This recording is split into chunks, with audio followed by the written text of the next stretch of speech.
And now Boozer trying to keep the lead in the 8th. 2-2 coming. And Alvarez hits one toward the hole. Base hit.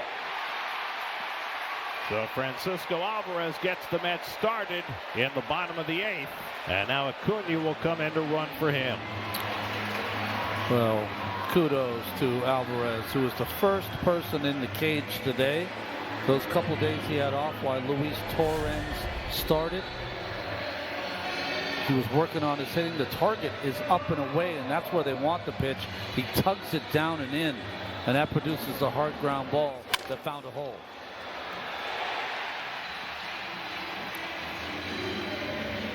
Just past the dive of Chase Mydroth. Acuna's still getting a relatively small lead. 2-1 to Nimmo with Soto on deck. And Brandon pulls one toward the home base hit. Acuna around second. He'll go to third base easily. And the Mets have the tying run at third, the go-ahead run at first, and Juan Soto coming up.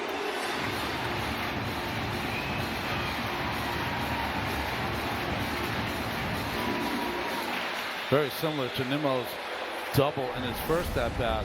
A little early on the breaking ball, catches it off the end, but strong enough to drop it into right field. This one passed the sprawling first baseman. And now the Mets are in business. It didn't matter when Soto batted second or now bats third. He seems to come up at the end of every game with a chance for a big hit. And a little flare out to left field. Tagging at third is Acuna. Taylor makes the catch. Here comes Acuna. The throw comes through to the plate. That enables Nimmo to go to second base. Mets have tied the game, and they've got the go-ahead run in scoring position. A big mistake by Michael Taylor, who missed the cutoff man and allows Nimmo to move up. Sacrifice fly for Soto gets the Mets even.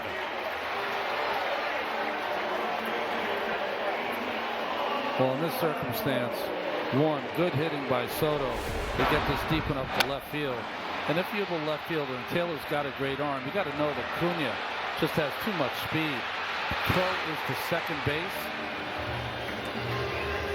Maybe by coming in so hard, it fooled him and thought he had a chance to get Acuna at home. No chance. Steven Wilson brought in. They walk Alonso to fill the empty base, and they'll face Starling Marte instead. 0-2 to Marte. And he hit him. And that loads the bases. The Mets have been pitch magnets again this year. They have 3 of the top 5 in the league in getting hit. And Marte, who doesn't play much, is right up among the league leaders as well. You say to yourself, you look at the target, how does this happen to a major league pitcher? Well, that target's right over the middle. It's supposed to be high. And Beatty whacks one toward the gap in right center, but coming over is Tauchman to make the catch and retire the side. Tauchman was playing over that way, and Beatty hit it right within his range. 1-1 after 8. And Taylor gets this one in the air to left center field. Back in the gap goes Robert. Back to the warning track. Slide, can't get it. Taylor around second. He's going to stop right there. Great effort by Luis Robert as he tried to make the sliding catch on the warning track, but Taylor winds up with 2 bases, and the Mets on the winning run in scoring position with nobody out. Boy, there's a lot of good here in this play. One, Taylor getting to the sweeper. Here, Robert with the great attempt just hits off the wrist and heel of his glove. And then the third part of this, Taylor with so much speed could have tried for third base, but the smart and prudent play was to stop at second, which he did. It was the right play. And now the White Sox are going to intentionally walk Jeff McNeil. Remember that Vargas at first base is a relatively inexperienced first baseman. He does swing and he lines a base hit to left. Taylor at third will be held up there as Michael Taylor hits the cutoff man. Torrens keeps the line moving. Mets have the bases loaded and nobody out, and Francisco Lindor coming up. Well, mistake here. I don't know what he was trying to do. Maybe he thought he was bunting, so a high fastball results in a pop-up. High fastball when a guy's swinging results in a line drive. So now the White Sox will bring the infield in. They'll bring the outfield in. Fly ball could win it for New York. Lindor 1 for 4 today. And Francisco swings and flies one to right. That's deep. Tauchman goes back. He makes the catch, and Taylor can walk on in with the winning run, and the Mets win it 2-1.